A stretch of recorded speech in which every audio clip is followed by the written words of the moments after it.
ان الفاظ کو، ان شرکات اور تمام امور کو قبول فرمائے آمین۔ اور انہی ساری چیزوں کے توسل سے ہماری فکروں کو عظیم اور اعلیٰ بنائے اور ہمیں حقیقی عزادار بننے کی توفیق عنایت فرمائے۔ اپنی دعا کی قبولیت کے لیے صلوات بلند کریں۔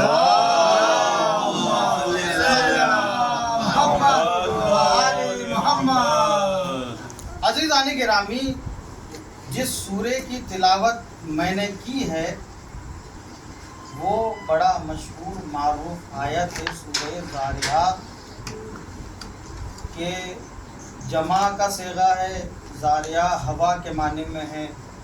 اس سورے میں کئی چیزوں کا تذکرہ ہے، قیامت سے مربوط ہے۔ عزیزان گرامی، آیت اتنی مشہور ہے اور مشہور اس لیے بھی ہے کہ یہ ہماری زندگی اور تخلیق کا مقصد بتا رہی ہے۔ ایک درود پڑھیں گے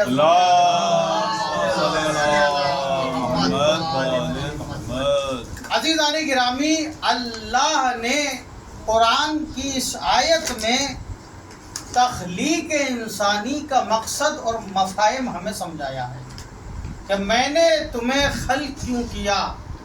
تو عزیزان گرامی، اکثر و بیشتر میں چونکہ یہ اس دور کی پہلی میری مجلس ہے اور 5 مجلسیں اس سے پہلے آپ نے سماعت فرمائی ہے۔ عزیزان گرامی، کل جو ہے ذاکر اہل بیت ایک جملہ بیان کر رہے تھے کہ ابھی شعر بھی انہوں نے پڑھا، تو میں نے وہ جملہ کل سنا تو وہ اس کا جواب مجھے شعر کے ذریعے یوں مل گیا۔ کل یہ کہہ رہے تھے اپنی تقریر میں کہ دنیا کے اندر 3 طاقتیں، 3 قوتیں ایسی ہے، اگر کسی کے پیچھے پڑ جائے، کسی کی دشمن ہو جائے تو اسے صفحہ ہستی سے مٹا کے رکھ دیتی ہے، اسے تباہ و برباد کر دیتی ہے۔ وہ 3 قوتیں کیا ہے؟ پہلی قوت ہے دولت کی قوت، مال۔ یہ جتنے بھی عزیزان گرامی آپ دیکھ رہے ہیں جو خدا کے مقابل میں بھی لوگ اتر آئے ہیں، یہ مال ہی کی قوت تھی جو انہیں بلوا رہی تھی۔ شداد کا نشہ کون سا نشہ تھا؟ مال کا نشہ ہی تو تھا جو کہہ رہا تھا اللہ کے مقابل میں جنت بناؤں گا۔ یہ مال ہی کا نشہ تھا نا عزیزان گرامی۔ دوسری قوت حکومت، یزید کا نشہ کون سا نشہ تھا؟ حکومت کا نشہ۔ تیسری طاقت کا نام ہے قلم، میڈیا جسے کہا جاتا ہے، حکومتوں کی دھجیاں اڑا کے رکھ دیتی ہے آج میڈیا۔ تو یہ 3 طاقتیں اگر کسی کی دشمن ہو جائے، کسی کے پیچھے پڑ جائے عزیزان گرامی، تو اسے برباد اور تباہ کر دیتی ہے، اس کا نام صفحہ ہستی سے مٹا دیتی ہے۔ پہلی طاقت دولت کی قوت ہے، دوسری طاقت حکومت کی طاقت ہے، تیسری طاقت جو عزیزان گرامی قلم کی طاقت ہے۔ زمانہ شاہد ہے عزیزان گرامی، آپ از ابتدا دیکھ لیجئے، یہ تینوں طاقتیں ہماری دشمن رہی ہے۔ آج کا زمانہ بھی اٹھا کے دیکھ لے آپ، قلم کی طاقت بھی ہم کو مٹھانے میں، حکومتیں بھی ہمارے پیچھے، دولت والے بھی ہمیں مٹانا چاہ رہے ہیں۔ تو زمانہ یہ دیکھ رہا ہے کہ اگر ان میں سے ایک بھی طاقت ہمارے یا کسی کے پیچھے پڑ جائے تو اس کا نام صفحہ ہستی سے مٹا دے۔ لیکن دولت کی طاقت بھی ہمارے پیچھے، حکومت کی طاقت بھی ہمارے پیچھے، میڈیا بھی ہمارے خلاف ہے۔ لیکن زمانہ یہ دیکھ رہا ہے کہ یہ تینوں طاقتیں ان سے ٹکرائی تو لیکن اس قوم کو مٹا نہ سکی، اس قوم کو برباد نہ کر سکی۔ عزیزان گرامی، آپ دیکھیں جب علی جنگ میں جایا کرتے تھے تو رسول فرمایا کرتے تھے علی آپ جائیے، آپ آگے آگے، ہماری دعا آپ کے پیچھے پیچھے۔ تو عزیزان گرامی ابھی شعر پڑھا گیا ہے کہ ہم دعائے سیدہ ہے، کائنات ادھر سے ادھر ہو سکتی ہے، دعائے سیدہ مٹ نہیں سکتی ہے۔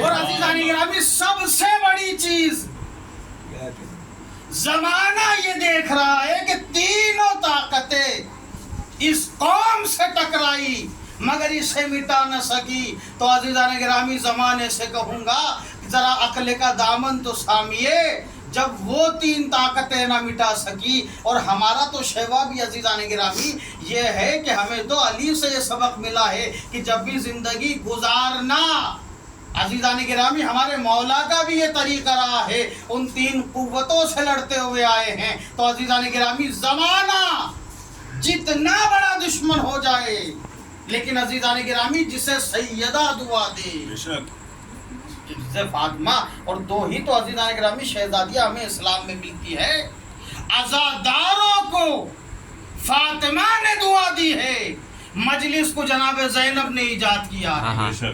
2 بیویاں عزیزان گرامی، جملہ بدل کر کہوں، عزادار کی بنیاد، عزادار کو دعا فاطمہ نے دی ہے، عزادار کو دعا زہرا نے دی ہے، اور عزاداری کو دعا ثانی زہرا نے دی ہے۔ ایک صلوات پڑھے محمد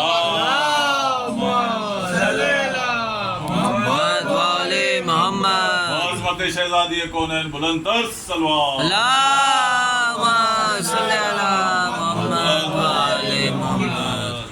تو جو آیت پڑھی گئی ہے عزیزان گرامی، میں نے اسے اس لیے جو ہے سرنامہ سخن قرار دیا ہے کہ اس آیت میں انسان کی زندگی، اس کی تخلیق، میں بہت سادگی سے جملہ اس لیے کہوں گا کہ ابھی عزیزان گرامی اس امام کی شہادت گزری ہے، اس امام کی شہادت گزری ہے عزیزان گرامی، جو ایک زمانے میں، ایک وقت میں سید الساجدین بھی تھا، زین العابدین بھی تھا، جو سجدے کرنے والوں کا سردار تھا، جو عابدوں کی زینت تھا عزیزان گرامی۔ بہت نہیم سے عزیزان گرامی ایک جملہ لیتے جائے، آپ دیکھیں یہ قرآن یہ کہہ رہا ہے کہ ہم نے انسانوں اور جناتوں کو خلق ہی نہیں کیا مگر اپنی عبادات کے لیے، اپنی عبادت کے لیے تمہیں خلق کر رہا ہے، جنو ان سے سنو۔ عزیزان گرامی قرآن تو دعوے کر رہا ہے، لیکن اسے صحیح کر کے کون بتائے گا؟ دعووں کو سچا کر کے کون بتائے گا عزیزان گرامی؟ عزیزان گرامی تو جملہ کہنے دیجئے کہ قرآن صامت اگر دعویٰ کر رہا ہے تو قرآن ناطق اسے کر کے بتائے گا۔ وہ قرآن بتائے گا جو بولتا بھی ہے، وہ قرآن بتائے گا جو ٹوکتا روکتا بھی ہے۔ عزیزان گرامی میں نے اس دن کی مجلس میں بھی وہاں یہ جملہ کہا تھا، اور اکثر عزیزان گرامی حق کے ممبر بھی یہی ہے۔ عزیزان گرامی ہر امام میں، ہر معصوم میں سارے اچھے صفات پائے جاتے ہیں، لیکن ان صفات میں عظیم صفات یہ ہے کہ ہر معصوم اپنے ایک صفت کی وجہ سے مشہور ہے، اپنی ایک صفت کی وجہ سے ہر معصوم الگ ہی انداز میں مشہور ہے۔ عزیزان گرامی یہ جو اس امام کی شہادت گزری ہے، بہت سادگی سے یہ جملہ کہوں گا، یہ پیغام بھی ہے عزیزان گرامی، جس امام کی شہادت گزری ہے، ابھی کل جس امام کی شہادت ہوئی ہے عزیزان گرامی، امام زین العابدین، وہ امام اتنے سجدے کرتا تھا کہ سید الساجدین ہو گیا، اتنی عبادت کرتا تھا کہ زین العابدین ہو گیا۔ تو عزیزان گرامی آپ یہ دیکھیے، اگر زندگی سنوارنا ہو، اللہ کی نگاہ میں محبوب بننا ہو، تو معصومین کی زندگی سے وہ عادتیں لیجئے جو تمہیں منزل کمال پہ پہنچائے، وہ عادتیں لیجئے جو منزل کمال پہ پہنچائے۔ تو عزیزان گرامی میں یہ اکثر یہ جملہ کہتا ہوں، چاہے امام کی ولادت ہو یا شہادت ہو، امام کو تحفہ ضرور دیجئے۔ اگر امام زین العابدین کے چاہنے والے ہیں تو ہاتھ جوڑ کے بارگاہ میں یہ کہیں، میرے مولا آپ اتنے سجدے کرتے تھے کہ سید الساجدین ہو گئے، اتنی عبادات کرتے تھے کہ زین العابدین ہو گئے، آپ کی زندگی سے یہ سبق میں لیتا ہوں کہ سجدہ خالق میں سر رکھ کے یہ بتاؤں گا کہ امام کا چاہنے والا بھی ہوں، اللہ کا حقیقی بندہ بھی ہوں۔ ایک صلوات پڑھے تب تو حق ادا ہوگا۔ سینے پہ جو ماتم کیا جا رہا عزیزان گرامی، یہ لبیک یا حسین کی صدائے جو ہو رہی ہے، یہ لقے لسانی نہ ہو، صرف زبان لبیک یا حسین نہ کہے، بلکہ دل کی گہرائیوں کا قید خانہ ہمیں چیخ کر لبیک یا حسین کہے۔ اس لیے کہ عزیزان گرامی ہمارا تو عقیدہ بھی یہ ہے کہ عزیزان گرامی آپ دیکھیں، غیب پر ایمان رکھنا سب سے عظیم بات ہے، اور عزاداری اور مجلس عزا سے بڑا غیب پہ ایمان نہیں ہو سکتا۔ اس لیے کہ عزیزان گرامی چاہے ہماری نگاہیں دیکھ رہی ہے یا نہیں دیکھ رہی ہے، فرش عزا بچھا کے مطمئن ہو گئے، کوئی آئے یا نہ آئے فاطمہ ضرور۔ کیا کہنا ہے، سبحان یہ اس سے اللہ۔ زیادہ غیب پہ ایمان کی دلیل کیا ہو سکتی ہے؟ اور عزیزان گرامی پھر ہم کیا کہتے ہیں، اس جگہ کو پاک کر دو، اس جگہ کو صاف کر دو، اس لیے کہ یہاں پر عزاداری ہوگی۔ یہ ہوتا کہ نہیں ہوتا ہے؟ بے شک۔ کیوں یہ جگہ کو صاف اور پاک کیوں کیا جا رہا ہے؟ اس لیے کہ آپ نے آیت نہیں پڑھی ہے، اس جگہ کو پاک اور صاف اس لیے کیا جا رہا ہے انما یرید اللہ لیذھب عنکم الرجس اہل البیت ویطہرکم تطہیرا۔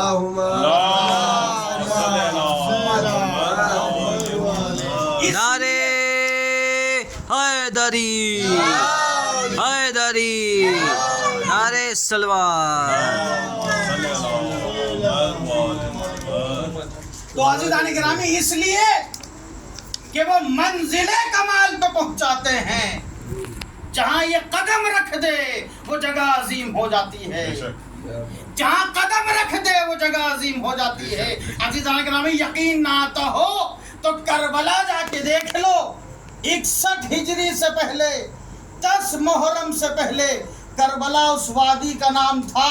الگ الگ دو لفظ کربلا، اس کے معنی ہوتے ہیں ایسی زمین کہ جس پر صحیح سے چلنا بھی نہ آئے، ایسی زمین جو مصیبتوں والی ہو، ایسی زمین جو پریشانیوں میں گرفتار کرتی ہو۔ کربلا کی وادی سے لوگ ڈرا کرتے تھے، کربلا کو جنگل اور صحرا کہا جاتا تھا۔ ہر نبی جو گزرا ہے پریشانی میں مبتلا ہوا ہے عزیزان گرامی، لیکن یہ سارے واقعے حسین سے پہلے کے ہیں، یہ سارے واقعے کربلا والوں سے پہلے کے ہیں۔ کربلا والوں کے بعد وہ جگہ اتنی عظیم ہو گئے، اگر کسی سے پوچھا جائے کہ بتاؤ زمین کے اوپر جنت کہاں ہے، بے ساختہ زبان کہتی ہے کرب و بلا، بے ساختہ زبان کہتی ہے کرب و بلا۔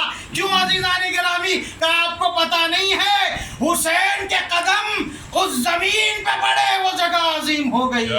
عزیزان گرامی تو مجھے بتائے، بے جان زمین پر قدم حسین پڑے زمین عظیم ہو جائے، زندہ دل میں اگر محبت حسین آئے تو کتنے عظیم ہو جانا چاہیے، وہ قلب کتنے عظیم ہو جانا چاہیے، پھر اس پہ تو ان پہ سے جو نور چھن کے نکلنا چاہیے۔ درود پڑے عظمت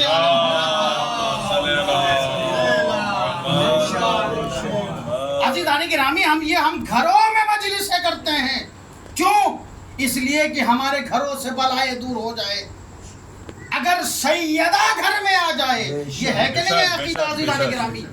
اگر آپ ہمارے گھر میں تشریف لے آئے، چاہے انسان کونے میں کھڑا ہو کے ماتم ہی کر لیتا ہے کہ کم سے کم 2 لفظ مصائب کے پڑھ دیے جائے تاکہ میرا گھر معتبر ہو جائے۔ عزیزان گرامی، ہم یہ دعا کرتے ہیں کہ نہیں کرتے ہیں کہ محرم کا چاند نمودار ہو گیا، ہمارا مولا ہمارے گھروں میں مہمان ہو گیا، یا ایام اعضا ختم ہوتا ہے تو سر پہ ہاتھ مار کر کہتے ہیں میرا مولا میرے گھروں میں مہمان تھا، اب گھر سے جا رہا ہے، رونقیں چلی جائے گی۔ عزیزان گرامی، کیسے عزیزان گرامی آپ سن رہے ہیں اس جملے کو؟ جب بے جان گھر میں حسین کے قدم پڑے اس جگہ کو عظیم سمجھتے ہیں تو صرف زبان سے لبیک یا حسین نہ کہے، دل کی گہرائیوں سے لبیک یا، جب دل کی گہرائیوں میں حسین آ جائے گا تو عزیزان گرامی یہ قلب بھی عزا خانہ ہو جائے گا۔ ایک صلوات پڑھے عظمت۔ اور میں نے موضوع اس لیے وہ لیا ہے قرآن کی اس آیت کو کہ عزیزان گرامی اللہ ہمیں بتا رہا ہے کہ تمہاری زندگی کا مقصد یہ ہے کہ تم میری عبادات کرو، لیکن یہ سلیقہ اور طریقہ میرے اللہ بتائے گا کون؟ تو نے قرآن ایسا نازل کیا ہے کہ جو بولتا ہی نہیں ہے، تو نے قرآن ایسا نازل کیا ہے جو روکتا اور ٹوکتا نہیں ہے۔ تو عزیزان گرامی قدرت نے یہ کہا ہے قد جاءکم من اللہ والنور وکتاب مبین، ہم نے کتاب نازل کی ہے اس کے ساتھ نور نازل کیا ہے، ہم نے نور بھی نازل کیا اس کے ساتھ روشنی تمہیں بتائے گی کہ قرآن کیا کہہ رہا ہے۔ تو عزیزان گرامی یہ قرآن کی آیت تو دعوے کر رہی ہے، یہ ہمیں زندگی کا مقصد بتا رہی ہے، تو امام زین العابدین کی زندگی سے یہ مقصد لینا چاہیے کہ میرے مولا یوں تو سارے کمالات عزیزان گرامی آپ دیکھیں، رحمت کا پیکر اگر رسول ہے تو چوتھے امام بھی رحمت کا پیکر ہے عزیزان گرامی۔ اگر شجاعت علی میں پائی جاتی ہے تو وہ شجاعت امام زین العابدین میں آپ کو دکھے گی، اگر طہارت کا مرکز سیدہ ہے تو یہ طہارت سارے معصومین میں پائی جاتی ہے، اگر سلو کی وہ کمال تمہیں دیکھنا ہو تو وہ بھی تمہیں امام زین العابدین میں نظر آئیں گے. اگر تمہیں صبر دیکھنا ہو، یہ ساری باتیں تو قرآن کہہ رہا ہے نا. رحمت کا ذکر قرآن نے کیا ہے، شجاعت کا ذکر قرآن نے کیا ہے، طہارت کا ذکر قرآن نے کیا ہے، صبر کا ذکر قرآن نے کیا ہے، صلح کا ذکر بھی قرآن نے کیا ہے، عبادات کا ذکر بھی قرآن کر رہا ہے، علوم کا ذکر بھی قرآن کر رہا ہے، سخاوت کا ذکر بھی قرآن کر رہا ہے، قضاوت کا ذکر بھی قرآن کر رہا ہے، رضائیت کا ذکر بھی قرآن کر رہا ہے، تقوی کا ذکر بھی قرآن کر رہا ہے، نفاست کا ذکر بھی قرآن کر رہا ہے، ہیبت کا ذکر بھی قرآن کر رہا ہے، غیبت کا ذکر بھی قرآن کر رہا ہے. یہ سارے معصومین کے کمالات ہمیں قرآن بتائیں گے کہ قرآن کیا کہنا چاہتا ہے. ایک صلوات پڑھے مجھے بتائیں.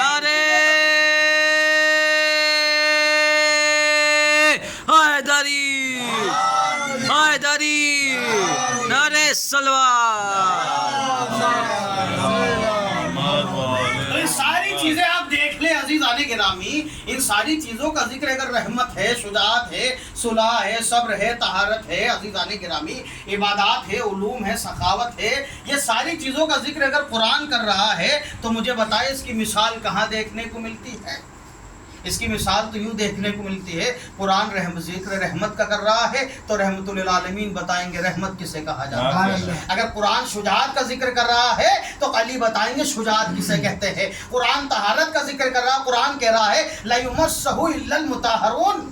تو پھر رحمت عزیزان گرامی یہ طہارت صدیقہ طاہرہ بتائے گی. اگر قرآن صلح کا ذکر کر رہا ہے تو امام حسن یہ صلح بتائیں گے.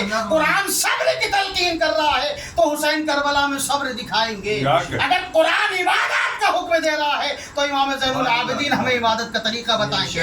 قرآن اگر یہ کہہ رہا ہے کہ تم علوم حاصل کرو تو باقر العلوم یہ طریقہ ہمیں بتائیں گے. قرآن سخاوت کا حکم دے رہا ہے تو جعفر صادق سخاوت ہمیں بتائیں گے. قرآن یہ کہہ رہا ہے کہ کیسا بھی حال تم پہ گزر جائے قضاوت اور صبر سے کام لو. تو میرا ساتواں مولا ہمیں قضاوت سکھائے گا. رضائیت کا ذکر ہے اگر تمہیں دیکھنا ہو تو درے امام رضا پہ چلے جاؤ، سلیقہ رضائیت تمہیں بتائیں گے. لیکن قرآن نے اگر پڑھ کے یہ کہا ہے کہ تقوی کا دامن نہ چھوڑنا تو امام تقی ہمیں تقوی سکھائیں گے.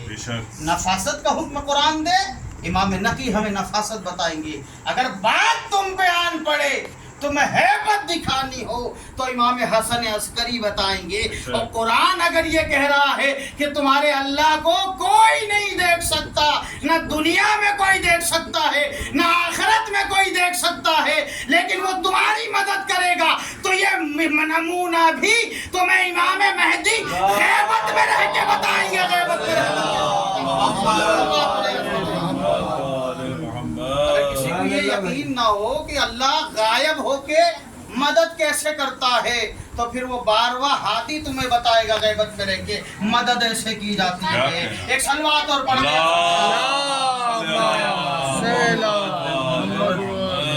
وہ عزیزان گرامی جن کے پاس ایک دو نہیں، جنہیں اللہ نے 12 اور 14 ایسے رہبر دیے ہو جو قرآن کی تفسیر کرتے ہو.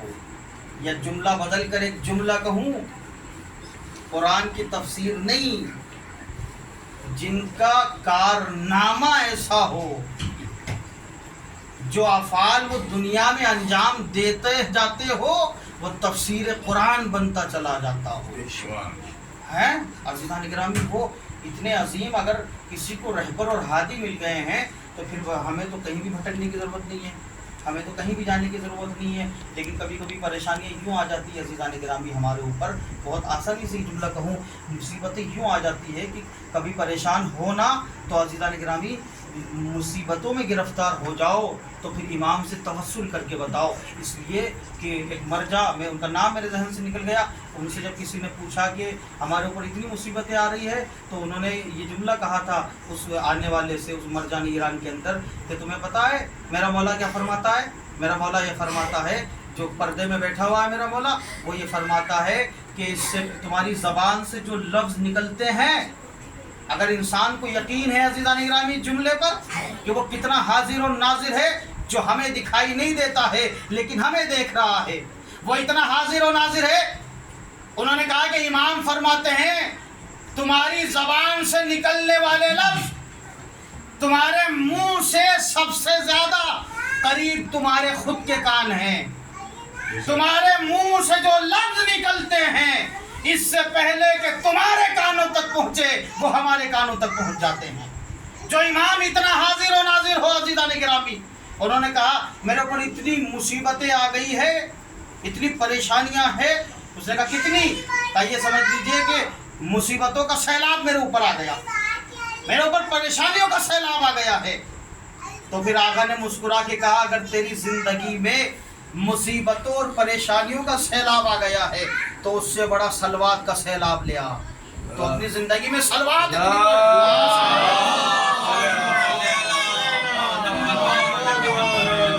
تعجب ہے تیرے اوپر. جن ائمہ نے غیروں کی مدد کی ہو وہ تیری مدد نہ کریں گے. جنہوں نے غیروں کی مدد کی ہو عزیزان گرامی. امام کی خدمت میں چوتھے امام کے حوالے سے اس لیے پڑھ رہا ہوں کہ آیت بھی عزیزان گرامی ایسی ہے جو عبادات بتا رہی ہے، حکم عبادات دے رہی ہے، زندگی کا مقصد بتا رہی ہے، اور جس مولا کی میری شہادت گزری ہے وہ بھی سلیقہ عبادت سکھا رہا ہے. تو عزیزان گرامی صرف میں نے کہا نا کہ ہر صفات ہر امام میں پائی جاتے ہیں. ایک چاہنے والے کی مصیبت ایک شخص بیان کر رہا ہے امام کی خدمت میں. کتاب الدمیۃ الثاقبہ جلد نمبر 2. دمیۃ الثاقبہ، دمع عربی میں کہا جاتا ہے آنسو کو، ثاقب کے معنی ہوتے بہنا. دمیۃ الثاقبہ بہتے ہوئے آنسو. اور امام ہے زین العابدین کا ایک لقب ہے صاحب دمیۃ الثاقبہ. آپ پر سلام ہوئے بہتے ہوئے آنسو، یعنی جس نے اتنے آنسو بہائے کربلا کے بعد. اس میں آغا بہداشت تحریر فرماتے ہیں کہ چوتھے امام کی خدمت میں ایک چاہنے والے کی مصیبت بیان کی. میرا مولا کیسے مدد کرتا ہے عزیزان گرامی؟ جو صفت پہلے میں ہے وہ دوسرے میں، جو دوسرے میں وہ تیسرے میں، جو تیسرے میں وہ چوتھے میں، اور جو چوتھے میں وہ 12ویں میں پائی جاتی ہے. اس نے کہا آپ کا چاہنے والا اتنا پریشان ہے میرے مولا، اتنی مصیبتیں اس پہ آ گئی ہے، 400 دینار کا مخروض ہے اس وقت وہ. اور اس کا حال جب امام نے معلوم کیا تو امام کو یہ پتا، چوتھے امام کو میرے مولا کو. اور امام کے کمال کے لیے میں نے مجلس سے جملہ کہا تھا، عزیزان گرامی سنیں. امام زین العابدین کربلا سے پہلے بھی سید الساجدین تھے، کربلا کے بعد بھی سید الساجدین ہیں. کربلا سے پہلے بھی زین العابدین تھے، کربلا کے بعد بھی زین العابدین. اس کا کیا مطلب ہے؟ کربلا سے پہلے بھی اتنے سجدے کرتے تھے، کربلا سے پہلے بھی اتنی عبادتیں کیا کرتے تھے، اور کربلا کی مصیبتیں جھیلنے کے بعد بھی اتنی ہی عبادات کر رہے ہیں. وہ قرآن کی آیت میں نے کہا نا کہ قرآن دعوے کر رہا ہے، سچا یہ کر کے بتائیں گے ان اللہ مع الصابرین یا ایھا الذین آمنوا تعینوا بالصبر والصلاۃ. قرآن کہہ رہا ہے اے ایمان والو اللہ سے مدد مانگو نماز اور صبر کے ذریعے. تو کربلا میں اس سے بڑا نمونہ تو کوئی نہیں مل سکتا نمونہ عمل. یا ایھا الذین آمنوا استعینوا بالصبر والصلاۃ ان اللہ مع الصابرین. اے ایمان والو اللہ سے مدد مانگو نماز کے ذریعے اور صبر کے ذریعے. کربلا اٹھا کے دیکھ لے عزیزان گرامی، جو شہدائے کربلا ہے ان کی مصیبتیں عاشور تک تھی، عاشور کے بعد ختم ہو گئی تھی، سب شہید ہو گئے تھے. میرا چوتھا مولا عزیزان گرامی جو صبر بھی کر رہا ہے، نمازیں بھی پڑھ رہا ہے. یہ طریقہ قرآن ہمیں بتائیں گے قرآن پہ عمل کیسے کیا جاتا ہے. صلوات پڑھے عظمت.